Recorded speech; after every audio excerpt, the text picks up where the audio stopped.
This is the Anthropology podcast, hosted by me, Gabby LaPera. Every 2 weeks, I interview a biological anthropologist about what makes us, us.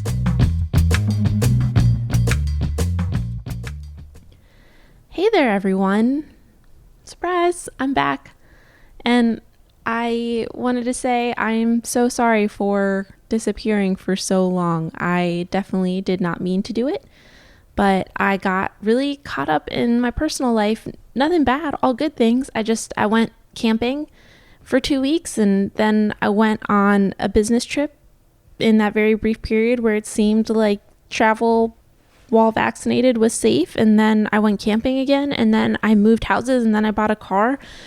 And yeah, it just kind of all stacked up all at once. And I'm so sorry. Oh yeah, I forgot. I also launched another podcast. It's for the company that I work for. It's about personal finance. So actually probably not super interesting to this particular audience, but if you want to listen to it, I guess email me and I'll send it to you. Suffice to say, I've been super, super busy, but I have been thinking about you all so much, and I feel so bad that I just disappeared without a word. I know it's not the first time I've done it. Hopefully it's the last, and you all will be relieved to hear that I have quite a few other episodes stored up, already edited, queued up, ready to go out on time. So hopefully there won't be a huge, lull like we've had this year. This episode in particular, I think you will like. It's with Dr. Robert Mann, who is kind of in a very particular breed of biological anthropologists that I feel like you don't really see as much anymore. He's got a lot of interesting history of the field up in his head, and he's done so many interesting things. You'll see when you listen to it. He was really a pleasure to interview. One thing I should mention is that we talk about some of the details of his forensic cases. So if that's not something that you are in the mood for, just be forewarned. We will definitely be talking about death and cadavers and skeletons today. If you have any questions, comments, concerns, as usual, you can email me at gabby.lapera@anthrobiology.com. I love you all so much. Thank you for bearing with me. I hope you enjoy the show as usual, and I can't wait to hear from y'all. Have fun listening. Hello, everyone. Welcome to another episode of the Anthrobiology podcast. Joining me via Zoom, because he's on a tiny island in the middle of the Pacific, is Dr. Robert Mann of the University of Hawaii, once of the DPAA. Don't worry, we'll get to that acronym. How are you? I'm fine and dandy. Good morning. Aloha. How's life where you are? It's really good. I love that you say aloha. It makes me really happy. I love that's how you sign off all your emails. And every time I see that, I'm like, there's a little bit of sunshine. Yeah, it's a fun thing. I never knew before I got here what the heck aloha was, and now I do. And it's so much. It's a little more universal than it was when I got on the island 25 years ago. Yes, and I don't even know where to start because you've had such an amazing career, and it also explains what you're doing in Hawaii now, like how you ended up there. But I guess let's start with who are you and what are you doing right now? Okay, well, I am Bob Mann. I'm a forensic anthropologist. What happened is I was at the Smithsonian in the 80s, and a position opened up here on the island at what was Joint POW MIA Accounting Command, JPAC, and a position opened to be a forensic anthropologist. So I was offered the job. I couldn't break away from the Smithsonian. Who could? And so I turned the job down twice. The third time they made the offer, I took it. So I came out to Hawaii. And I was working for the Central Identification Laboratory. I was just being an anthropologist. But normally an anthropologist, you're working at home, you're working at a local university and that kind of thing. And this one was, I took the job at the SIL with the understanding, the agreement that they would not send me anywhere in the world for 6 months. I had so much work to do from the Smithsonian. And they said, we won't send you anywhere. I think 4 months into it, I was in the jungles of Laos. I was way in the middle of nowhere. And I got hooked on to forensic anthropology in the field, and they couldn't get me out of the field. I mean, it became a task for them to get me out. So anyway, I get back to the lab. I'd spend 2-3 months in the jungles, and then I'd come back to Hawaii for 2 or 3 weeks, and then I'd go back to the jungles. And I love the job there. So I did that for 23 years, became the deputy scientific director, and then I was going to retire. And I ended up, they offered me a position. They said, well, if you don't retire, we're going to start what's called the Forensic Science Academy. Would you be the director? And I said, yeah, okay, I'll do it for a year. I did it for 7 years. I retired from the government after 32 years and joined here at John A. Burns School of Medicine. They didn't have a big skeletal collection, and so I kind of started it, and now we've grown to a pretty large known identity skeletal collection. So I am a forensic anthropologist at a medical school, and I do police and medical examiner cases for Honolulu, you know, for the state. Yes, that was a very excellent summary of an extremely long and illustrious career. I actually was really excited because you published a book called Forensic Detective: How I Cracked the World's Toughest Cases. And one of the things that happened while I was reading the book was I realized that our lives were weirdly parallel. Yeah, they For a portion of them. Did you know that I am from Virginia? I used to drive past Tidewater Community College. I graduated from William and Mary, and I worked for Doug Owsley. did. I no, come on, be real. Did you really? Yes, yes, listeners, Dr. Mann has done the exact same things. Oh my gosh. Yeah, you know, it's this is one of those lessons, and it's a lesson that goes in many directions. I think you always hear "don't burn bridges." Nah, don't burn bridges. Doesn't matter how much you hate somebody, how angry you get. Don't burn that bridge because you're going to want to turn around and go back, perhaps, or the person you burn the bridge with is coming across that bridge, and they're going to come talk to you. So Tidewater, I thought, well, okay, well, it was convenient for me. I got out of the military, out of the Navy. My second, well, see, that was my second go round. I was in the Navy 2 times, and that's a whole different story. I was on a destroyer and traveled the world, and we had a rock band on the ship, and I played in nightclubs and Battle of the Bands in Europe, and it was fun. We couldn't really get paid, so we played for drinks. And you know how well you play after you've had eight vodkas, eight Bloody Marys, or eight screwdrivers? You don't. So anyway, off into that life. And then when I got out, started college, and then Tidewater Community College was a way for me to start off because I had dropped out of high school. And without going into that long story, my mom had sent me to the best schools, to military school, and then to a co-ed boarding school. And then when I was a senior, I realized there's cars and there's girls and there's rock and roll, and none of the three worked out for me. But I thought I was going to be a rock star and I was going to be one of the Eagles. No, no, no, maybe one of the Vultures or Ravens or something like that. But I wasn't an Eagle, and I really got my first experience at college, from high school dropout in the hippie years to, okay, now you got to do these classes and attend classes, but I didn't know what I was going to do. So I did biology and got my associate's degree, and then applied to William and Mary, went to William and Mary, our alma mater. I just absolutely loved it, living in the dorms and stuff. And it was a good life. I enjoyed the good life a little bit more than I should have. I was still in the hippie mode kind of stuff. Had a blast. But left William and Mary and then went on to, and that's really where I got my start in forensics, was at a lab there. And when I finished William and Mary, then went to Tennessee, because when I was at the university at William and Mary, I'm told, well, you've got a knack for bones. You need to go to the best place out there. I said, where's the best place out there for bones and for forensics? They said University of Tennessee, Knoxville. And I said, I can't compete with those people. I went to community college and then I went to William and Mary, and I haven't done much forensics. And they said, you got a talent, go do it. And so I thought, okay. So I went to University of Tennessee, Knoxville. I almost dropped out. I actually called Dr. Bass. I said, I'm going to drop out. He said, why? And I said, I just don't think I'm doing well. And I just didn't feel like I fit in. And he said, don't drop out. Hang in there. You're doing really well. Do you know that? And I said, no, I don't know that. And it turns out that he had his eye on me. I was doing much better than I thought. And everybody has these insecurities that I can't do this. I can't compete with these other students. Anyway, so I stayed in, finished the program, my BA and my master's there. Actually became ABD at the University of Tennessee, Knoxville. I didn't complete my job, the dissertation at Tennessee, because I got a job opening at the University of Tennessee School of Medicine in Memphis at the morgue and as an assistant director in pathology with my master's degree. And I thought, I'm going to take that because there's money involved. So I did that. I kept it for about less than a year, working at the morgue and medical school in Memphis and working a lot of cases and, homicides and stuff like that. Positioned open the Smithsonian with Doug Owsley, who you know. And I took that position, and boy, that just took me into the stratosphere. Working with Doug, working the Smithsonian.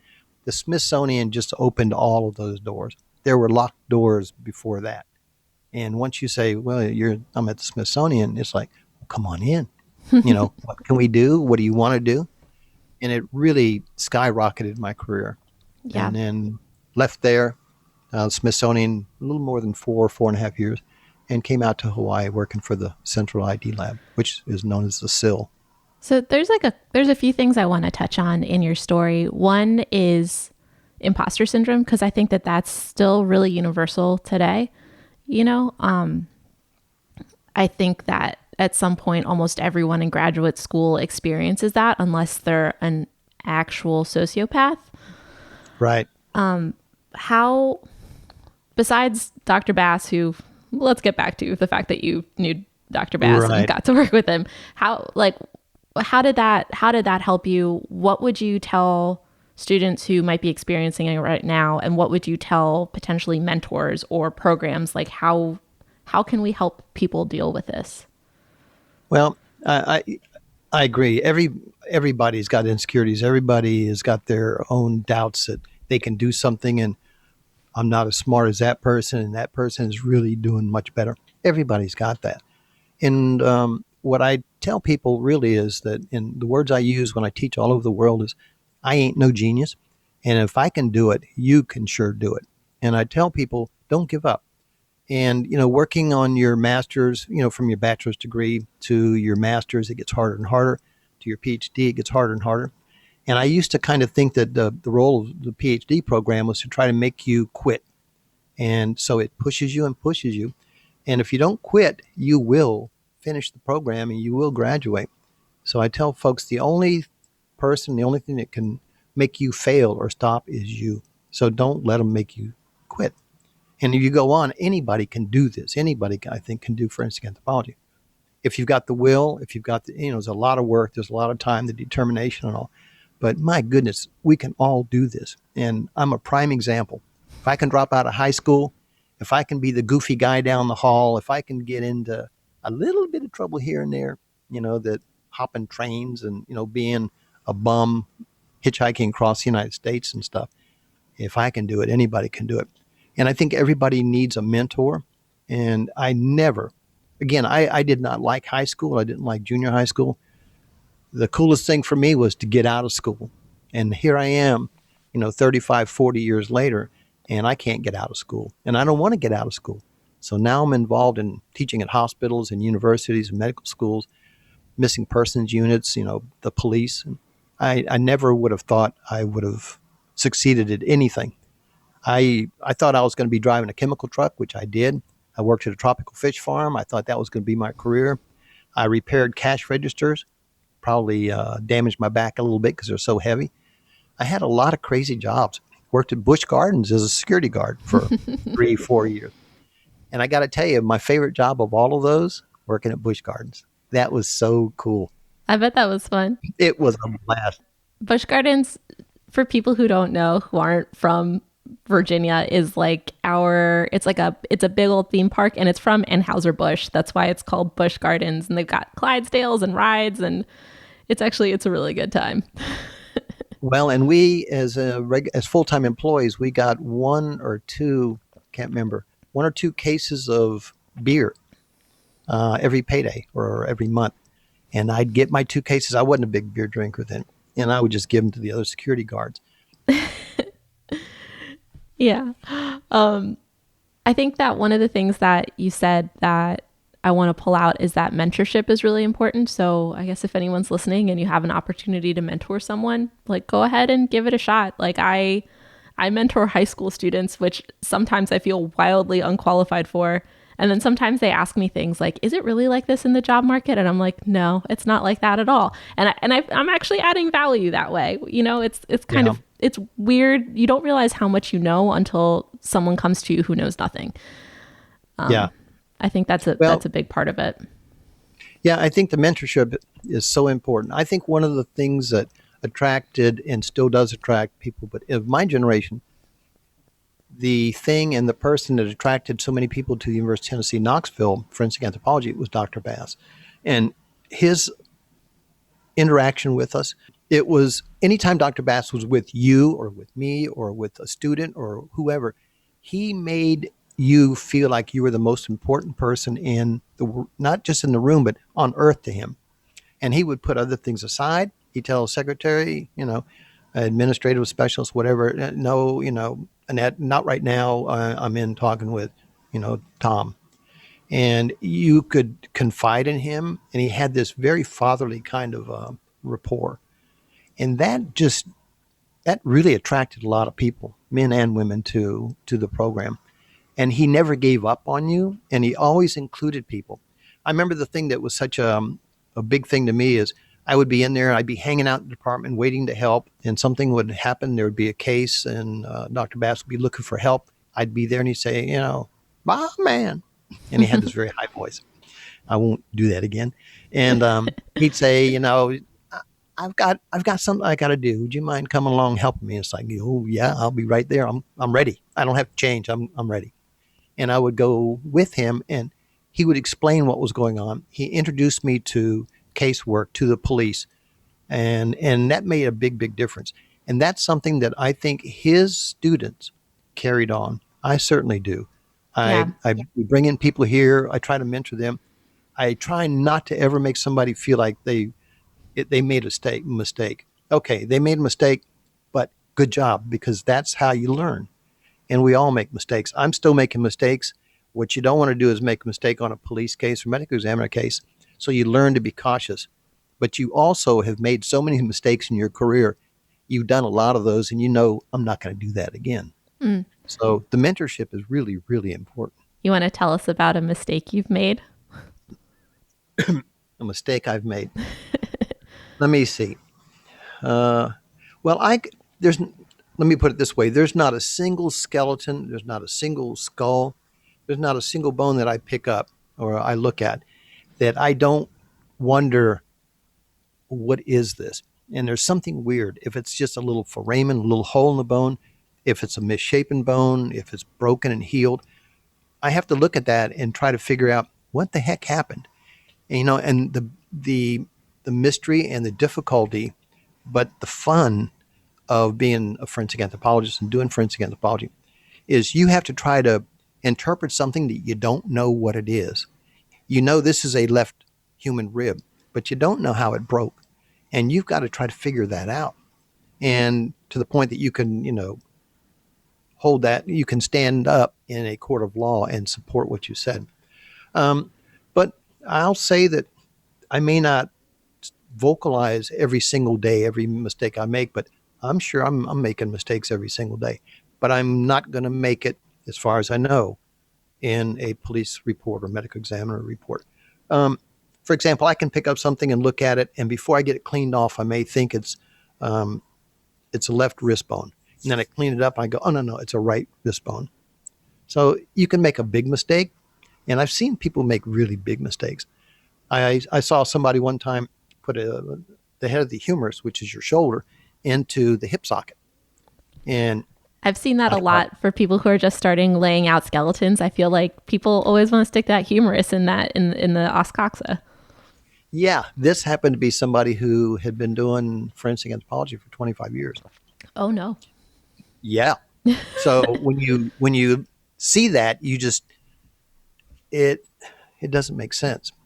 So I people mean, see things I will differently. I will say one time this was back when I was with Doug, and people would send stuff to the Smithsonian that they just didn't know what it was. Yes. crazy stuff, right? Like one time we got this giant vertebrae, like about the size of my head, and someone was like, "I think I found a giant's vertebra." And I remember Doug like opened the package and he looked at it and he's like, "Can you please take this to marine biology? This definitely belongs to a dolphin." Oh yeah. you know, Well, or another time we had a doctor from Arizona. He sent us a bunch of bones that he found in his backyard, and he was convinced they were human and they belonged to a turkey. And he was a doctor. You're like, you would oh yeah, think a yeah. doctor would know what a skeleton looks like, a human No, skeleton. and that's the thing that is amazing, that we look at medical doctors and physicians and that kind of stuff, and we think they've got to know everything. They deal with a body, so they must know the skeleton. If they know the skeleton, they must know this is a left fifth rib. No, they don't. And so that's, I think, one of the things that forensic anthropology can help with, and sometimes is lacking in. Every field is kind of its own discipline, and we work well separately, and then hopefully we work well together. But we don't come together a lot. We don't share a lot of information. Um, if we do share information, a lot of times it's after the fact, and you can be wrong with that. So one of the things that I've always tried to do, and especially in the past probably 20 years that I've gotten more into teaching and stuff, is to try to integrate forensic anthropology with anatomy, with pathology, with developmental defects, orthopedics. So that was the impetus, actually, excuse me, for me doing this live webinar that's coming up at the end of this month, and it's called Forensic Anthropology and Clinical Orthopedics. I can't. It's not. It's called a natural fit, and you can kind of imagine that those two coming together. And I think we need to do that more, because there's so much that the orthopedists, the orthopods, know about the skeleton that we don't know, and there's so much that the anthropologist knows that the orthopods don't know. Yeah, It's remarkable. I think that anthropology too as a field kind of lends itself to that mixing. It's kind of a Venn diagram, like the center of a Venn diagram for a lot of different fields already.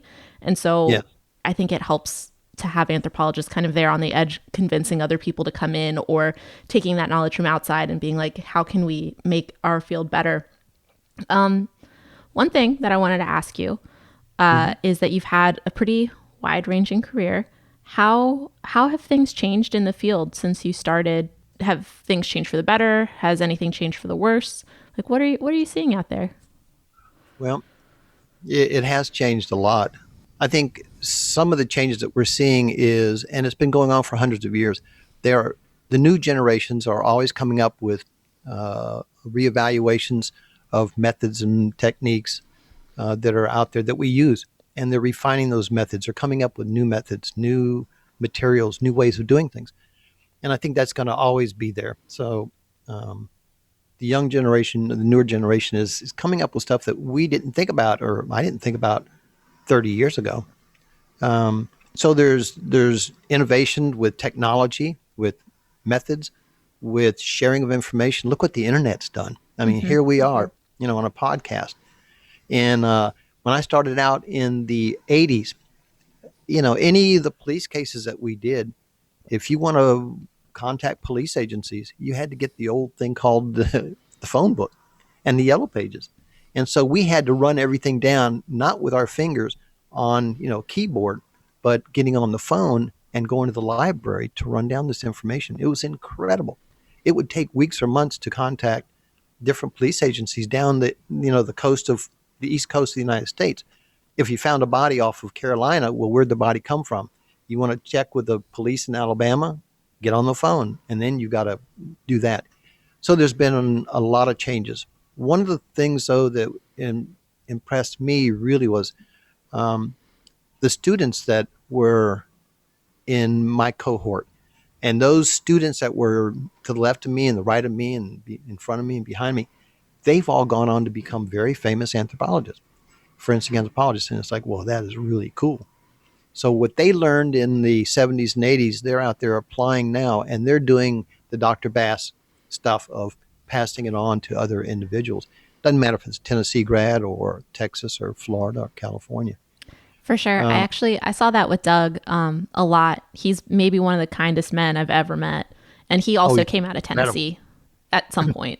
Yeah. He's incredible. And the way that I got started in this was, I'd say the people that gave me the biggest leg up really was Dr. Bass. Well, there was an archaeologist at William and Mary who said, "You need to go. You got a good eye. You need to go study under Dr. Bass." And so he got me to the University of Tennessee. And then when I got to UT Knoxville, Dr. Bass was the one that really started pushing me in the right directions and supporting me, giving me things to do that I hadn't been asked to do before. One of the things he asked me to do was, and I remember walking in his office and he said, "Bob, have you met Dr. Owsley?" And I said, "No, who's that?" And he said, "Oh, come on, Bob. You've not met Dr. Owsley?" And I said, "No." He said, "Oh, heck." Or hail. I don't know what he said. You can bleep that. He said, "He's down in the bone lab and you need to go down and introduce yourself to him." I said, "Okay, I will do that." And so I go down and introduce myself to Doug Owsley, and it's like he's at the Smiths. Well, he's at Louisiana at the time, Hmm. LSU. And so talking to him, and he's looking at all these bones. There's foot bones and etc. And he says, "You got time to look at this stuff with me?" And I thought, "Well, sure. I don't know what I can contribute." And he said, "Well, just look at these bones." And I looked at them. I remember picking up a calcaneus, the heel bone from the foot, and I saw it, and I said, "Well, what are these marks here? These cuts?" And he said, "What cuts?" And I showed it to him, and he said, "Ah, you got a good eye for detail." And I said, "What are those?" He says, "Well, that's where the individual was dismembered. So the foot was taken away from the ankle, and the ankle from the knee, and the knee from the hip." And I said, "Well, I'd never seen that before." And he said, "Well, why don't you got time, and this is during the summer. Would you want to come down and volunteer?" And I said, "Sure." The old volunteer thing. I did. He saw my skills. I saw his skills. And we ended up, he offered me, he says, "Well, we're starting this traveling team with Dr. Richard Jantz, with Stephen Sims, Pierre Moore Janssen, Doug Owsley, me, and maybe one other individual." And I said, "Well, yeah." And we're going to go travel across the United States to all different museums, and we're going to put this team together to analyze thousands of skeletons. I said, "Great. I'd love to do it." Then I went outside and I danced and stuff like that. I was happy. So Doug Owsley got me started on that. And then I get the job, at Tennessee, at Memphis, at the morgue.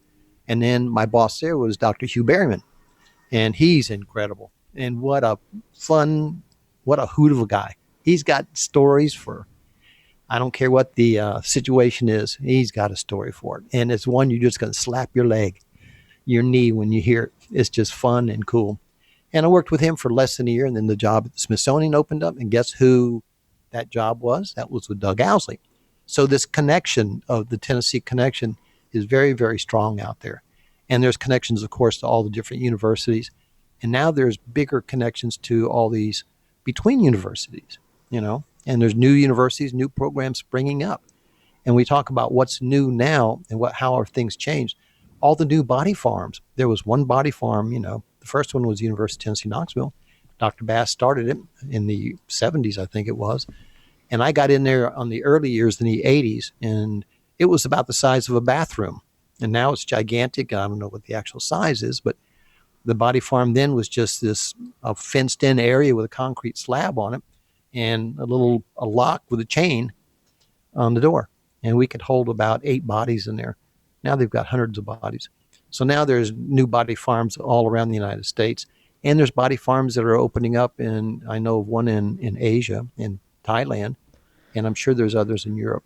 And part of the importance of having body farms in a lot of different places is because conditions are different in different places. You have different bugs showing up in different places. And so this gives locals a better idea of timing post death and understanding what kind of other post-mortem factors might go into what you're seeing with whatever body you're presented with. Because realistically, not everywhere is like Tennessee. Oh, no. No, it's not. And, the interesting thing is, even here in Hawaii, we've got an island. So I live on one of the 8 islands in Hawaii, on Oahu. And the island of Oahu, or Honolulu, the eastern part of the island is green and lush. The west part of the island is it's much more arid, sandy, desert-like. And so if you you can't even compare the time since death, how long it took somebody to go from a body to bones on the east part of the island with a time frame from the western part of the island. They're totally different.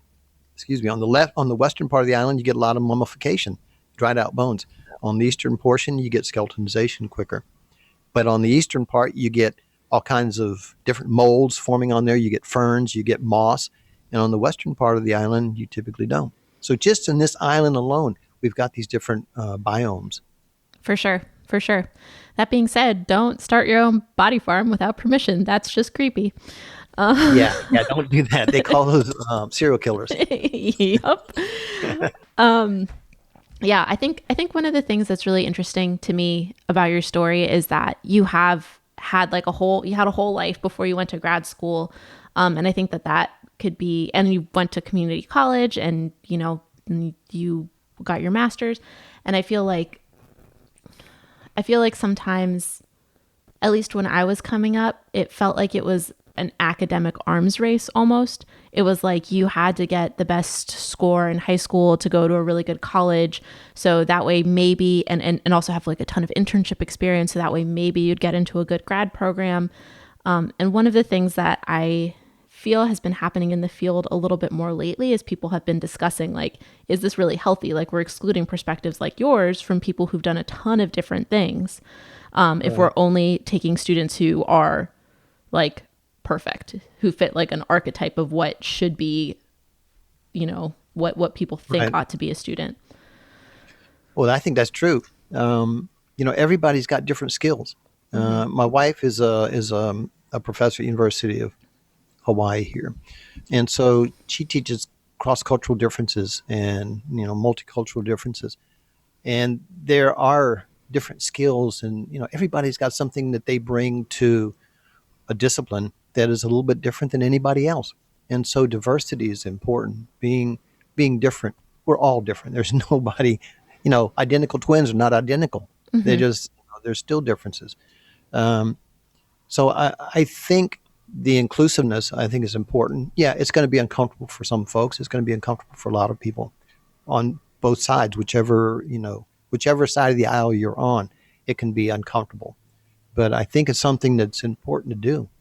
Um, this discipline has changed tremendously when you go from 200 years ago, when everybody that was in it were medical doctors, and then the medical doctors started calling themselves anthropologists, and they started calling themselves biological anthropologists and physical anthropologists. And now we're coming at it from a whole different perspective and different backgrounds, and that's a good thing. Mm-hmm. Definitely. Well, I think I've made you think about the field and mistakes plenty. So I wanted to ask you actually, do you have a forensic case that you would like to tell us about that you've worked on? Boy, I've worked on a lot of them. There's some really interesting ones. I can flip over my notes. Well, here, for example, as I think of the cases that I've worked on, people always ask me what was the most difficult, the most interesting. I think some of the cases that were really interesting, they pop out. I'll just tell you very briefly. One was Jeffrey Dahmer's first victim, Stephen Hicks, and this is where Dahmer had been perfecting how to, you know, turn bodies into skeletons and how to dispose of the remains to get rid of the evidence. And he didn't do a good job of it, and so he was caught. So Jeffrey Dahmer's first victim was a very interesting case for me. The Tomb of the Unknown Soldier was very interesting to me. The crash of Korean Airline 801 commercial airline that crashed in Guam in 1997. About 250 people on board, and I don't know, about 30 people survived, and that's just incredible. It was in a storm. They thought they were closer to the airport, the landing strip, than they were, and they crashed on a hillside. So that's another type of case. That's a really difficult case because you've got 250 people that this airplane collides on the ground, and everybody dies at the same moment, and the bodies come apart, unfortunately, and that makes your job more difficult. The terrorist attack on the Pentagon, 9/11, was absolutely incredible, and that's something you'll never forget. You'll never forget seeing all these gurneys of victims, of individuals coming in sometimes whole bodies, sometimes, hardly anything in a body. And we had to try to sort those out, uh, try to identify who was who, and they were doing that with DNA. So that was a really difficult case. And the bodies and the body parts from the Pentagon attack, I mean, it was covered with rubble and with jet fuel, and it made the job that much more difficult. And then there was another case of dismembered body in Tennessee, and it was a love triangle, absolutely incredible and incredibly gruesome. There's so many of these things that, um, That's why. Here, so how about this? I will pick two from there. okay, One that's just like a general forensic case, and one that kind of talks a little bit about your time at JPAC/DPAA. oh, okay, So can we do the love triangle in Tennessee? okay, That sounds okay. very interesting. The love triangle. I do that in a low voice. Um, well, it turns out that in Knoxville and surrounding areas, these gray trash bags with yellow drawstrings start popping up. And there's one found in a river. There's one found in a quarry, a rock quarry. It's a place for lovers' lane, and people would go out there and stuff. There's a torso that was found floating in there, and it was shot at. And so there's a suitcase that was found that had genitalia in it. It had soft tissue, where somebody had all their soft tissue cut away from their bones. And things are just scattered all over the place. So over a period of about 2 weeks, these things are popping up. And pretty soon they realize, well, this is one individual. Well, I got a call. I was living and working at a funeral home trying to make money as a grad student in Tennessee. And I get the call from the medical examiner. Dr. Bass was out of town at the time. And the medical examiner said, "Can you come down and help us? We've got some body parts here." And I said, "Okay." And I guess it was in the afternoon or so. But I walk in the door and there's a head sitting in a surgical bowl just on one of the autopsy tables, and there's a big hole in the individual's forehead. And I thought, wow, that's not something you want to be greeted by when you walk in a room. And then there's body parts on other tables and things like that. So it just turns out that there was one individual, and I mean, it's a crazy case. Um, there were two men and one woman. And so this was kind of a love triangle, and they were having sex with the one woman, and the two guys were gambling one night. And so they get in there, and as they're doing their thing, and one of them loses money and just says, "Well, I'm just going to get my money back and get rid of this guy." So the individual, it goes to sleep. Everybody is asleep, and the one guy who lost the money told the woman, "I'm going to get rid of that SOB." And he got up and went and got an ice pick and walked over to the soon to be decedent and stuck the ice pick in the side of his head and turned it in a circle. Oh my God. Yeah, and you would think that would do it. The individual did not die. So then the attacker, the assailant, got a plastic bag and put it over the individual's head, tightened it around the neck, held it, and the individual still did not die.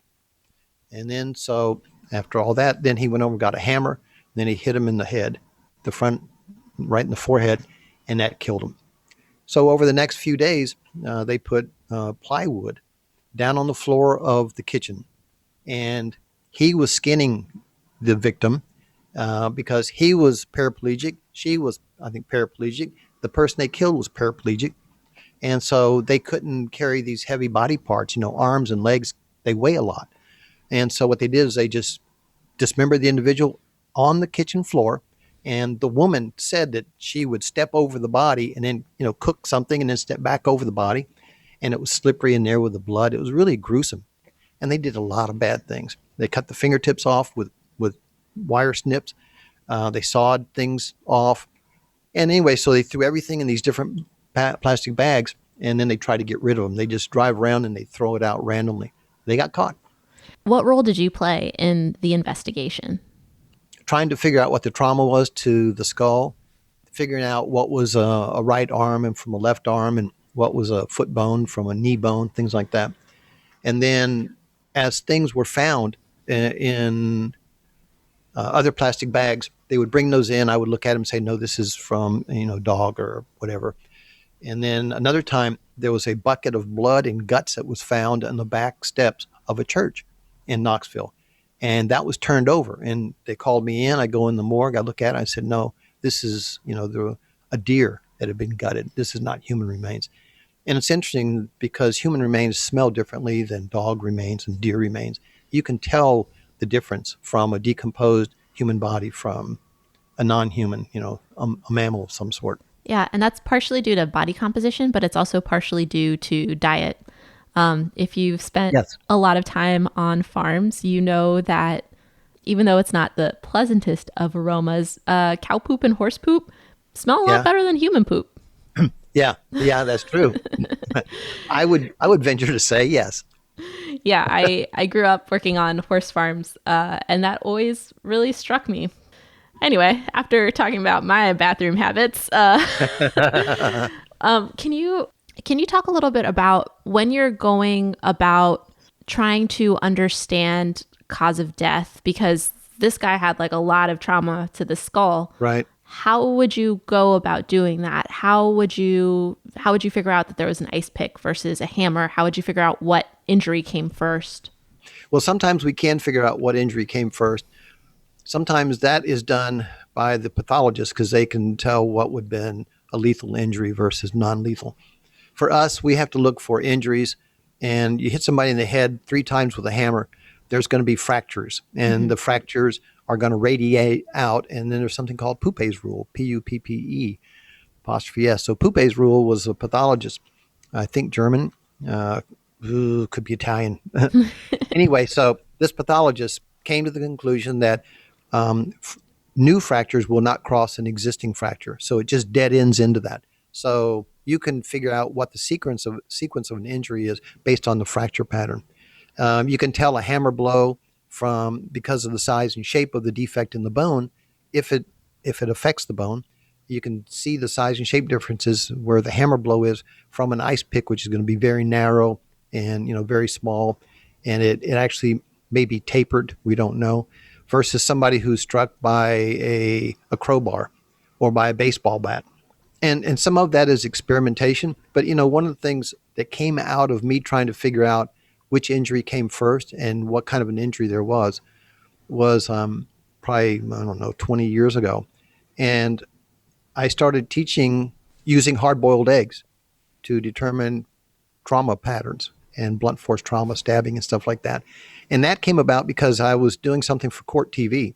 And they asked me, is there anything you can do that we can tell the science teachers out there and, the students that want to learn about forensic anthropology? And it popped into my head right then. I said, well, use hard-boiled eggs.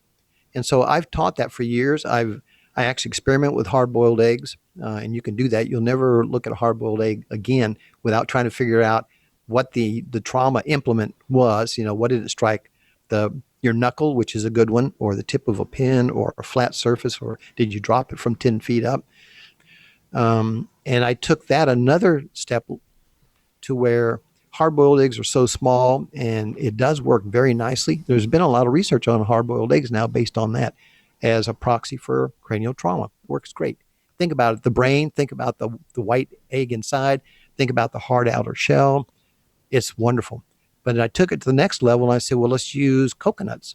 Coconuts are even better because you can hit a coconut, you take the husk off, and that hard shell with the liquid inside, with the meat that's inside of it, you can hit it with a hammer, you can smash it, you can drop it.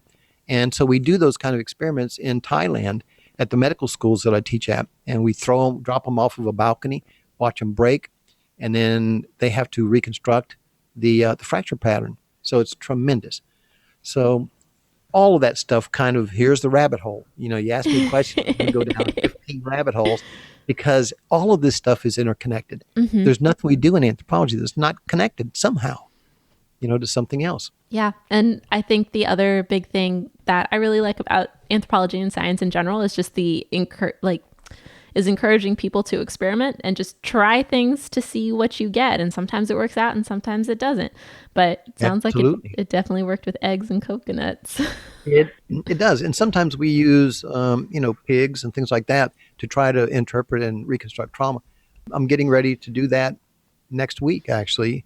Can't really speak about the case, but we're going to try to replicate trauma to a pig's head so that we can better understand the trauma that we saw in a victim.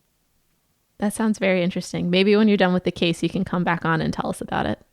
I think I can. I think I'll be able to do that. I would love for you to tell us a story about your time at JPAC slash DPAA, as it's known now. Yes. One of the stories in your book was about the Tomb of the Unknown Soldier. Oh, yeah. I'm biased because I'm from DC, Uh so huh. I think that this is super interesting. Can you tell listeners about that? Yes. What is the Tomb of the Unknown Soldier? People might not know because I do have listeners in Argentina. Weirdly, Tomb of the Unknowns in Arlington is actually four tombs. And there's one that's the big one above ground. There's three in the ground that are flat, and one of those three that are flush to the ground and in the concrete was the Vietnam Tomb of the Unknown. And how that happened is back during the war, there was a pilot that had been shot down over An Loc province in South Vietnam. American troops couldn't get to the crash site to get the pilot, who was dead, and they couldn't get to his remains to recover him, so they had to wait some time. And then by the time the team went in, they recovered remains and recovered some personal effects and things with the body. And they got the remains, they brought them back, and they really didn't know who the individual was. And reading about the Tomb of the Unknown Soldier, you learn so much that what goes into the selection of the Tomb of the Unknown. It's fascinating. I even working at the SIL for 10, 15 years before I worked on that case on the Tomb of the Unknown, I had no idea that they would select a couple of individuals for the Tomb of the Unknown. Somebody would put a rose on the casket. The other remains would be buried at sea so that you would never know who those other people were. It's just fascinating. But anyway, so they had remains in the other three tombs of the unknowns from World War II, from Korea, from World War One, and so they wanted one to represent all the missing from the Vietnam War and Vietnam War era. And so by the time they got these remains, they could not identify the individual. There's only six bones. And you remember back in the 80s, and actually until the early 90s, you identified somebody either with material evidence with them, their dog tags, their ID cards, which you can still make a mistake on because you can carry a dog tag from somebody that's not you. And so anyway, they looked at these six bones, and there were dog tags with them, and some of the other material evidence subsequently got lost. We don't know how, but it disappeared. So all you end up with is six bones, and none of these bones would could be used to identify the individual because they were identifying people back then with fingerprints. There's no skin left in this individual, and with teeth. Well, there's no teeth in these six bones, so they were selected to go in the Tomb of the Unknown for the Vietnam War. The remains go in. I think it was Reagan who oversaw it, and the remains were in there for many years. And then the family said, "Well, you all got these remains from a crash site, and it was a single seater airplane, so there's only one person on the airplane. So we think that that's our son and our brother." And so it was like, okay, well, all the evidence supports that, but how can you really be sure that the airplane didn't crash in a village and there was a burial there, or it landed on somebody, which we've had happen? There was an airplane that crashed, a big cargo plane crashed in Vietnam, and I worked the site deep, deep in the jungles. And the airplane crashed on a jungle, or they would call it a VC, but it crashed on top of a jungle hospital. Well, there's Vietnamese there. So you have to sort the Vietnamese from the Americans. Difficult to do. So anyway, these remains were selected to go into the Tomb of the Unknown because it was probable that it was the individual from that air crash, but they couldn't be sure. It goes in the ground. The family says you need to exhume them, and they were exhumed in part because DNA. So DNA was a new technology in the early 90s. We'd not identified anybody with DNA before that. And so DNA, each of those six bones was cut. A little piece of bone was cut out. The remains were exhumed. They went to Walter Reed Hospital. We went to Walter Reed. and they gave us a special room, and it was a guard, and it had a lock and limited access, and those remains were really, really important. And so the DNA was done on the 6 bones. Turned out it matched the family reference sample for DNA for a Michael J. Blassie. And he had been the pilot of that airplane that was shot down in Anlock province. And that individual was identified.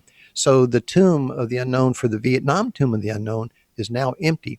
And my guess, as I put it in the book, is I don't think there'll ever be another unknown, because it can be symbolic, but there's no need to put remains in the tomb of the unknown, because technology may enable you 10 years later, 20 years later, whatever it is, to identify that individual and return them home to their family.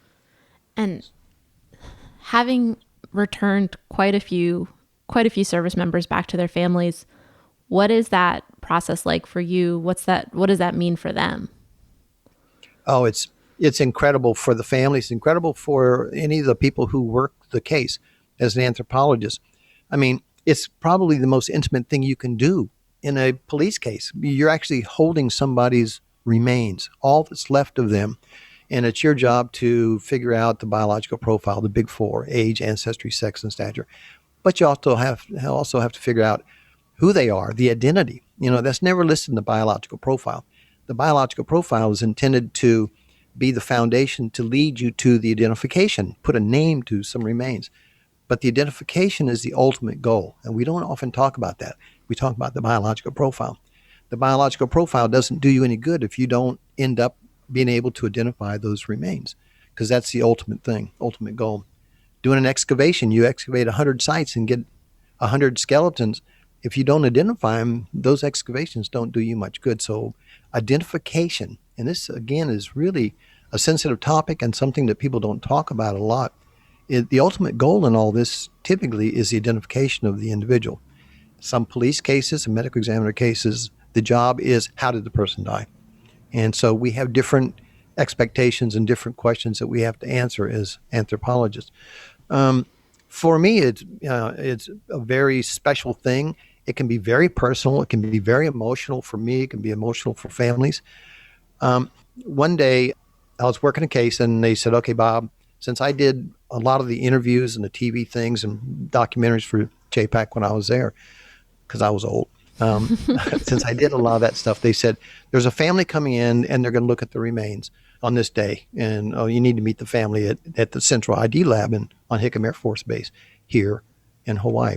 And of course, that's the lab that all of the missing service members from all past wars, if remains are found, their remains are going to be sent to that lab here in Hawaii, or in Omaha, Nebraska, to the other lab to be identified. Yeah. I Yeah. actually lived in Nebraska too. Oh, we're having this tripod of important places we've lived now. So anyway, so a woman came in, and we've got the remains laid out on a table. And this was a woman who, she's in her 20s, I would guess. It's been a long time, 20s, maybe early 30s. And she had never seen her father. And so the first time she sees her father, it's his remains, his bone, just a few bone fragments sitting on a table at our lab. And turns out her mother was pregnant with her when her father went to war. He never came back. And so she saw her father for the first time that day, and it was Father's Day. Unbelievable. So she got very emotional. Other people in the lab got very emotional. We try as anthropologists not to get too emotional, because it just leads into other things that you can't do your job properly, too emotionally connected. But I mean, it's an incredible thing to be able to identify somebody and give closure. And that's the word we always use. I don't know if it's the best word, but we give the best closure we can to the family members, the loved ones, the friends of these missing individuals. What's interesting about these cases also is it doesn't matter if somebody went missing 10 years ago or in the Civil War. It means as much to the family members and the friends and the descendants as if they went missing, a year ago or 6 months ago. There's really no time. Time does a lot of things, but it doesn't wash away the memories and the emotions that go with the death of a loved one or a family member. Yeah, it makes it seem like time collapses. Yeah, just kind of spins its wheels. Yeah. Well, you've been talking to me for quite a while, which I really appreciate. I wanna be cognizant of your time as well. So I'm gonna lead us into the final section of our interview. And Okay. my first question for you is, well, I guess the first of my last three questions Okay. is, if someone wants to learn more about the kind of work you do, what's like a good introductory text? Like, where's somewhere they can start to understand what you do? There are definitely a lot of books out there. If you want to know the mechanics of how to do the biological profile and interpret trauma and stuff, you would go to textbooks. There are introductory textbooks out there. There's I would just Google. I would go on Google and check for textbooks on forensic anthropology. And I hate to give just one because there are many of them out there. I mean, the handbook that if you're dealing with the overall approach to forensic anthropology would be a book by Standards by Bijkstra and Ubelacher. And it's a book that everybody, all practicing forensic anthropologists have. You're going to have that on your desk. Another one would be Human Osteology, the introduction, to the human skeleton by Dr. William Bass. That would be another one. And again, those are bone focused books. If I had to say a book that would be in general, if you want to learn about forensic anthropology and what forensic anthropologists do, I don't go out and promote my book a lot, but I think Forensic Detective really is one of the best ones for that because it covers about 20 cases and it's very easy to read. I stayed away from the big, complicated technical terminology. And every chapter in that book, and there's about 20 of them, I guess, is a standalone. And there's military cases, there's police cases, there's medical examiner cases, civilian cases. Yeah, yeah. I really did enjoy your book, and it reminded me of another book that we've recommended a few times on here that I'm not remembering the name of right now. But he was a medical examiner in Florida. Why can't I remember the name of that? Oh, Dr. Maples. Yes, No, well, he wasn't a medical examiner. He was a forensic anthropologist, Dr. William Maples. yes. Yeah, became a friend of mine through the SIL. Met him, and yeah, he and I actually had a very awkward meeting early on because I'm sitting there with a case, and Dr. Maples, who I still call Dr. Maples, said, Bob, I don't think you can you can get such a narrow estimate on the skeleton that's out on the table there that you did. And I said, well, I think I did. I think I can do it. Because getting a very narrow range is not always a good thing. Because if you say somebody's 20 to 22 years old, the police are not going to look for somebody missing who's 23 years old. So you don't want to be too narrow. 20 to 25, the person's 24. Okay, they're still in the ballpark. But Dr. Maple said, I don't think you can get it that narrow. And I said, well, I think I can. And he said, well, don't think, show me. And it's like, oh, God. So we walked out, we looked at it, spent about 15 minutes. And when it was all said and done, we walked back to the conference table. Everybody gathered again because they all broke up and went to their thing while I showed Dr. Maples how I thought I could get an age of 20 to 22 years old, or 20 to 23, I think it was. And then he sat down and he announced it. He says, well, Bob, I think you're right. I think you're able to do that because you're not usually able to get such a narrow age range. And that was stressful to me. There's other stories that are worse than that, I can tell you, um, where Dr. Bass I walked in, and the first time I met Dr. Bass, I had my honors thesis from William and Mary. I set it on the table. I slid it across on the table to him, and he looked at it and said, what's that? I said, that's my honors thesis in osteology. And he did not even read it, didn't open it. He slid it back, and he said, well, anybody can write an honors thesis. Do you know your bones? And I said, yeah, I think so. He said, well, let's go see. And that moment, we walked down to the lab, and he gave me a quiz of the last test that the osteology class had. I got them all right, and when it was done, he said, well, I think you do know your bones and teeth. So let's go back upstairs and talk more about forensic anthropology. That was my first meeting with Dr. Bass. That's just It was that's scary. terror. It was terror because Dr. P. Willie stood there and watched me do it. And as the quiz progressed, Dr. Bass's wife, Dr. Ann Bass, walked down there and stood over my shoulder. So I had two Dr. Basses standing over my shoulder and a Dr. Willie standing to my right, quizzing me. And, that's a bit scary. It's totally scary. The funny thing is like once you know people, once you know certain people, like you realize how nice they truly are. But until you know that, you're just Yep. like, this is horrible. Yes. Which leads me to my second question, which Okay. is, what are you reading for work right now? Boy, I read a lot for work, but It's funny because reading. sometimes I get very, very specific answers, and then other times it's like I'm grading 100 undergrads papers right now. You know, Tell you the truth, what I'm reading right now, and it changes every week, is I'm reading. Oh my goodness, there's a lot. I'm studying the costoclavicular ligament that joins the clavicle, your collarbone to the first rib, and we've got an example of the thousands and thousands and thousands of skeletons I've looked at in my career.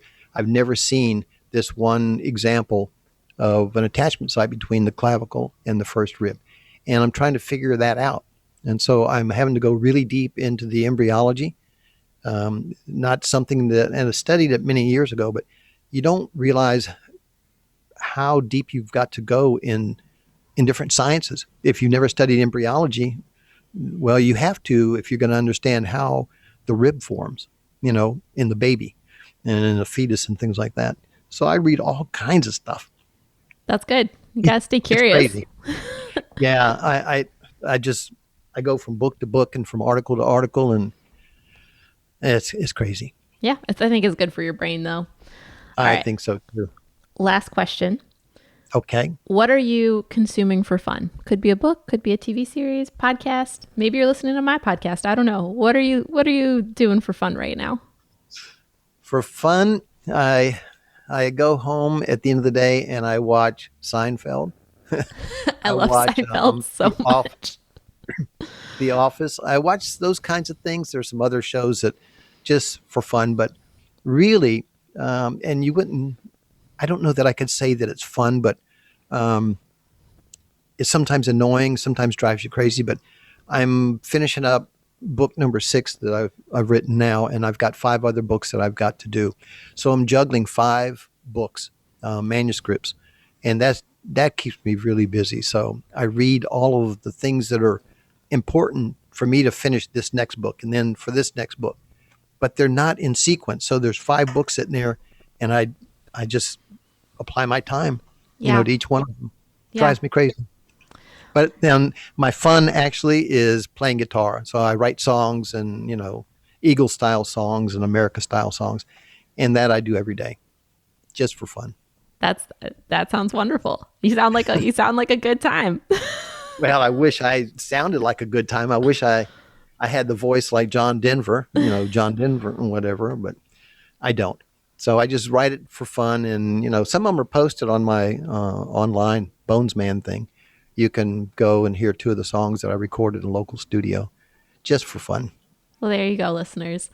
Well, thank you very much for joining me on the show. I really appreciate it. My pleasure. And I hope to have you back sometime in the future. I hope so too. So from Hawaii, I will say mahalo, which is thank you, and aloha. Well, mahalo and aloha to you too. Thank you. Thanks for joining me for this episode of the Anthropology podcast. If you have questions or comments, you can reach me at gabby.lapera@anthrobiology.com. That's spelled GABY.LAPERA@anthrobiology.com. This show is produced by me. Music courtesy of Chad Crouch, aka Poddington Bear at Sound of Picture.